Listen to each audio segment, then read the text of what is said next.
So in our first clip, we are seeing the birth of the Minions, really. It's before dinosaurs existed. They're walking up on a beach, middle of nowhere. This is before humans, and they've been here a long time. But we are being told flat out that they're not the brightest. They're pretty stupid, and their whole purpose right now is just looking for the most evil master. And so they find a T-Rex, and they're like, this is my master. I'm going to serve him forever, and I'm going to do all the evil things that he wants me to do.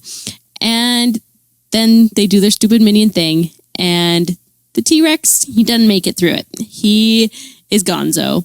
And so minions are disappointed, and they're on a search for a new master. And here comes the humans. They're a little bit wiser, a little bit brighter, but not by much. And they want to serve the most evil human that they possibly can. And they make a lot of mistakes along the way. And it just keeps failing. They are not finding a master that is giving them the purpose that they desire. They are either killing them or messing up or being left. And it's just not a good time for the minions. And after that, they're just left isolated and alone and depressed, and they don't feel like they have a purpose in their life. So they are in a cave, and they are just doing what they can to survive and pass through the day without a purpose, without a meaning, until one of the minions, decides to venture out. And so Stuart and Bob and I think, what's his name? I don't know, the other little yellow one, they all run off and decide to go on an adventure to find purpose, to find the biggest, baddest master that they can. And of course, they have to bring a banana with them, because what else would a little yellow minion do? And so they adventure through fields and over the seas, and they are getting hungry and they're getting tired, and they are still just trying to make it through until they see New York. And they are excited, and they're ready to get there and get on some dry land. And it's just in time, because they're about to eat each other. And so they get to dry land after a long travel on the ocean. It's 1968, and it is, we get told, 42 years before they find Guru, which you'll see in the end what that is. And so you'll see in New York that they are still on their mission. They're still just walking around kind of aimlessly. They are flirting with everybody, and here they go. Thanks, guys. Let's just give it up for our worship team. That was awesome. I love when they get to do specials like that. It always makes it so much fun. So good morning, everybody. Thank you so much for joining. If you're online, if you're in the house, wherever you may be, thank you so much for joining the College Street family today. So I want to talk about the clip that we just saw. So in this clip, we get to see the emergence of the Minions. If you haven't seen the movie, you definitely should. It is hilarious. So they go from master to master, and they are trying to find a purpose and just slaving away after any evil master that they can find, searching for their next big break of glory and fame. But that didn't work out so well, did it, in the end? So here's my first point. Put on your armor to start the fight. So how many of you have searched for your purpose before, or a meaning in life, or your calling, or even just asked the question, what am I doing and why am I doing it? Because I have. I for sure have. And so each time that the minions find the master, each time that they think, oh, I finally found it, my meaning in life, they're left alone and isolated and depressed, searching again for something else that will give them the purpose they're searching for. But you can't serve two masters. You can't serve fame and money and put God first. It just doesn't work. Matthew 6:24 makes it plain. No one can serve two masters, for you will hate one and love the other. You will be devoted to one and despise the other. You cannot serve God and be enslaved to money. And that's not to say we don't like money. Money can be very good. It means that money can't own you. You cannot be enslaved to it. So when I talk about masters, it can mean a lot of different things. Masters can also be called idols. Has anyone heard them be called idols before? Yeah? All right. So this can look like money, your phone, sex and pornography, video games, fame, attention, or even just work, your career. It can look completely different for every single person. But really, an idol or a master, in the end, is something that you choose to put before God. So to fight against these masters, the Bible tells us that we need to armor up. In Ephesians 6:11-12, it says, "Put on all of God's armor so that you will be able to stand firm against the strategies of the devil. For we are not fighting against flesh and blood enemies, but against evil rulers and authorities of the unseen world, against mighty powers in this dark world, and against evil spirits in the heavenly places." You see, we're not fighting against each other. You and me, we're brother and sister. You are my sister, you're my brother, you're my family. We're fighting against the evil spiritual forces around us. And there's only one person who can fulfill you in your purpose and give you the power to fight through it. And that is Jesus.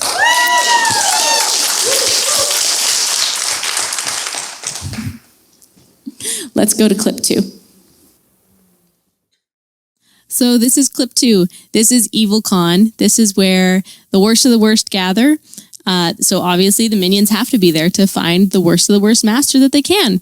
And they see Scarlet Overkill, and she is beauty, and she is the most evil super villain woman around, and they are just in love with her. And she's so glorious, and she has all this fame, and they are just in love with her immediately. And they just picture themselves being her little minions and doing whatever she wants, and that she has chosen them to be her little henchmen, to do all the evil workings that she wants. But when we see Scarlet Overkill, she really doesn't care about anyone else. She cares about this diamond she has in her hand.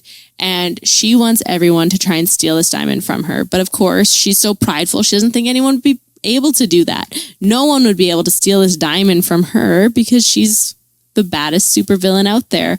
And so everyone runs up and they're trying to show their strength. They're trying to show how bad they are and all their skills, that they're strong. You know, we see this big muscle man that can just, take down anyone, but he can't get it from Scarlet Overkill because she's just that good.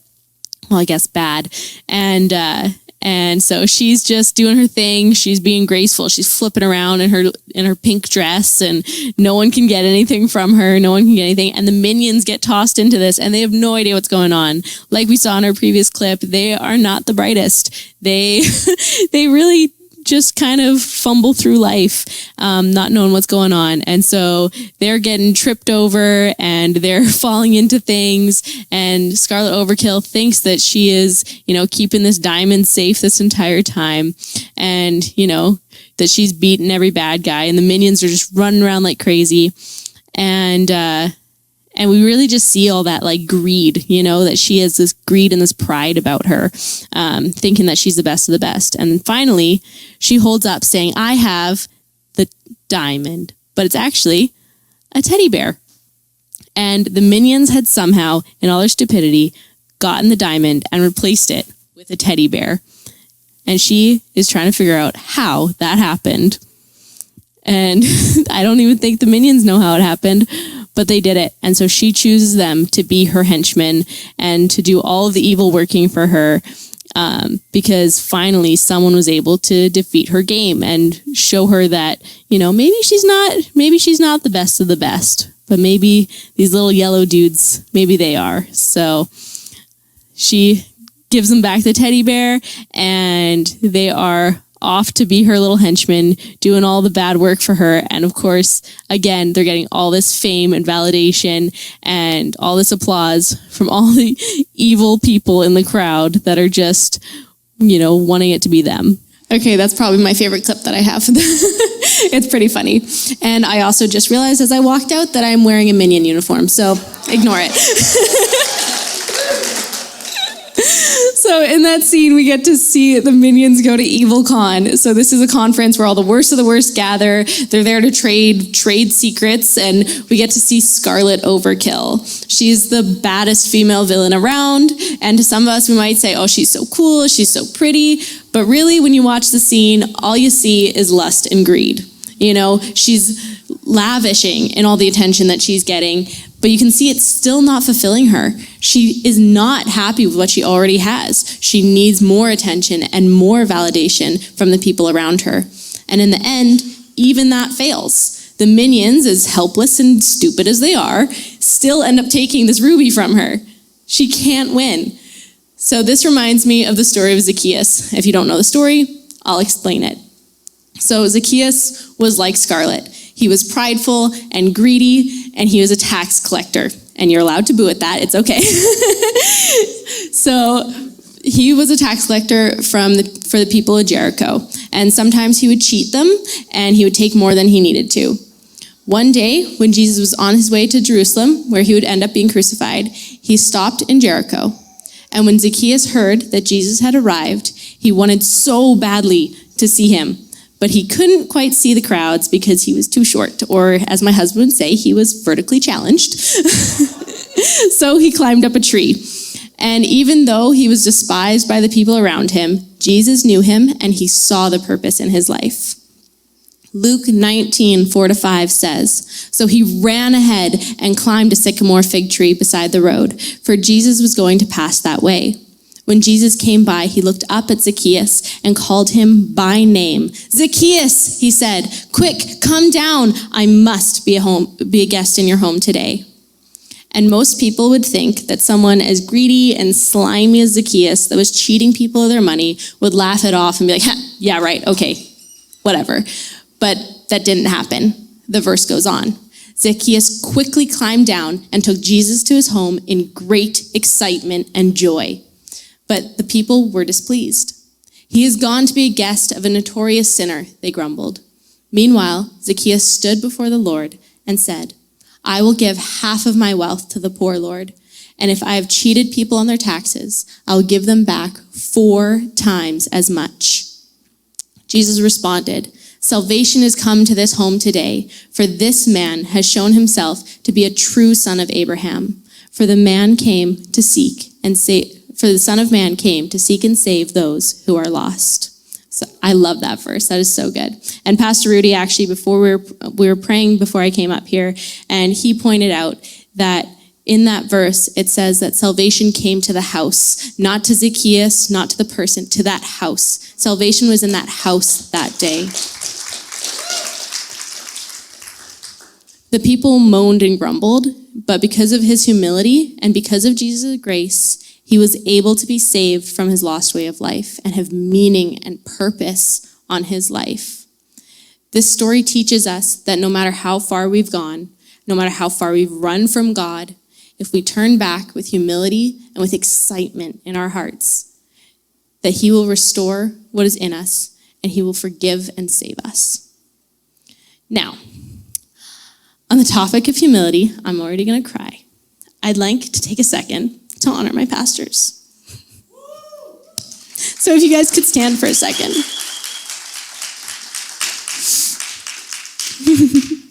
Now, if you don't know them personally, you really should. Because these two, oh my goodness, I'm going to cry. They have laid down their lives, and they have moved house and home more times than I can count. They are there to cry with and to rejoice with. They have been with my husband and I as we started dating and as we've moved through ministry. They married us at our wedding. They grieved with us as we lost our first baby in the womb. And they prayed fervently and joyous with us when we have our 2 sons with us here today.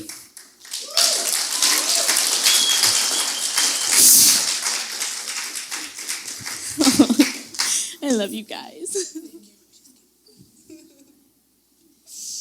Now, these two, in my mind, they are shining examples of what it means to walk in humility and what it means to seek Jesus and be saved, because Jesus has done above and beyond in their life. So, I don't know if I said it or not, but my point 2 was walk in humility. I don't even remember it anymore, if you want to put the point on. Is to walk in humility. And so after all of those emotions and after all of that love, let's go to clip 3. This is our third and final clip. This is the ending scene of the Minions movie. And we see them, they've just stolen the crown from the Queen of England, and they ended up returning it to her. And so she is crowning them. She is saying that they are knights, that they are so good. They have everyone cheering for them. They are, finally getting all this fame and validation that they've been longing for. They have this purpose, the Queen has said that they'll do all this for her, and still something's missing. There's still something that's just not enough for them.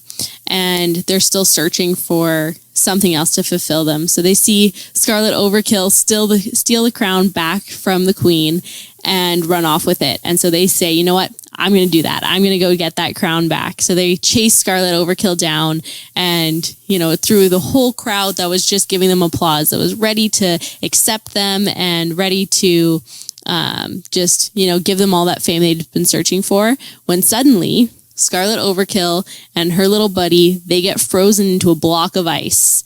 And this is when we first see Gru. And Gru takes the crown from Scarlet Overkill, and he is so prideful. He says that you used to be the most evil one out. You used to be the baddest supervillain, but not anymore. See, I got this crown. You're nothing now, basically. And the minions love it. They are all about him. They got big eyes just staring at him, seeing him take off in his little motorcycle airplane with the crown, and they decide, you know what? That's my next purpose. That's the next thing I'm going to do. And they are drooling at the mouth, ready to follow Gru in his big airplane and just chase after him and go serve him and all of his evil deeds that he wants them to do. And we see Scarlet Overkill, who's stuck in this block of ice, just say, maybe I am done, maybe I am worn out, and I don't want to do this evil thing anymore. Maybe I'm over it. And our little yellow minion friend gives her a little toy crown before chasing off after Gru with his little teddy bear that she had given back to him when they first stole the diamond from her earlier on. And so these minions are chasing after Gru, and they don't know it yet, but it's going to be a pretty long battle along his side, and maybe it'll give them the purpose they're looking for, but maybe not. So this is the final scene of the movie. This is where we get introduced to Gru. So in this scene, we see that after chasing all these different masters, after stealing the crown and returning it to the Queen, they're finally being acknowledged for all that they have done. They have all the adoration and attention they ever wanted, and still, it isn't enough. These minions are anything but humble. There is still something missing. They still have not found their purpose. And instead, they throw everything away, everything they've earned, and they chase after the next evil master, Gru. So, my point 3 is fall to your knees to be crowned victorious. You see, we've been through the battle. We've put on our armor and faced our worst enemies, even if that enemy is ourselves. We have walked in humility, knowing that we have made mistakes when we've gone too far and gotten lost, that Jesus has come to forgive us when we lay them down at his feet. But the hardest battle is yet to come. The hardest battle is falling to our knees, coming to God, and saying, the battle is yours. My life is yours. And the victory is yours. No, despite all these things, overwhelming victory is ours through Christ who loved us. And I'm convinced that nothing can ever separate us from God's love. Neither death nor life, neither angels or demons, neither our fears for today or our worries about tomorrow. Not even the powers of hell can separate us from God's love. Romans 8:37-38. You see, falling to your knees, bowing before God's goodness, it isn't weakness. It isn't saying that you're giving up. In fact, it's the opposite. It's looking to God and saying, I can't, but you can. It's the only way to truly find your purpose and God's power. You see, when we talk about goodness and evil, God is always good.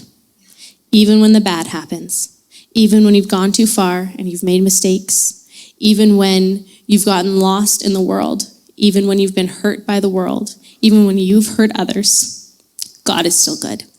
God is always here to bring you back home, and he will celebrate when you come back home. He is there to call you by name and say, invite me in.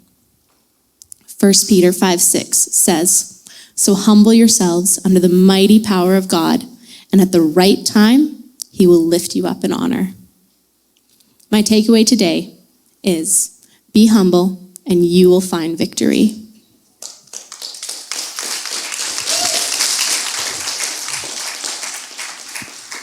Why don't you all stand to your feet if you can.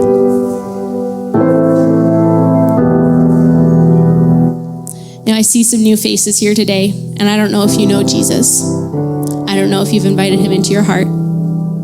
But if you don't know the Jesus that will see you climbing up in a sycamore tree after all the wrong that you've done and call you by name and say, invite me in, I want to give you that opportunity. I want you to know that Jesus. I want you to have that forgiveness and that purpose in your life. I want you to know that you are loved and you were made on purpose with a purpose and a plan laid before you, a good plan. Why don't you close your eyes and bow your head and repeat after me.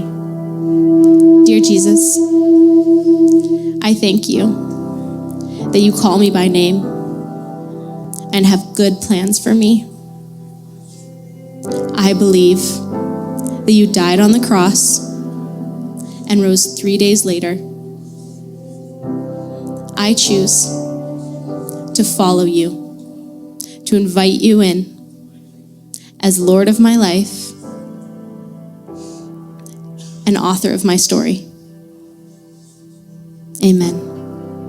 Let's just stay in this moment. Now, if that was your first time saying that prayer, if that was your first time inviting God in, I think you just raise your hand, give me a thumbs up, whatever feels most comfortable for you. Thank you.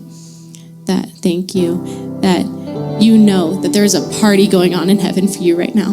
God is so happy to have you home.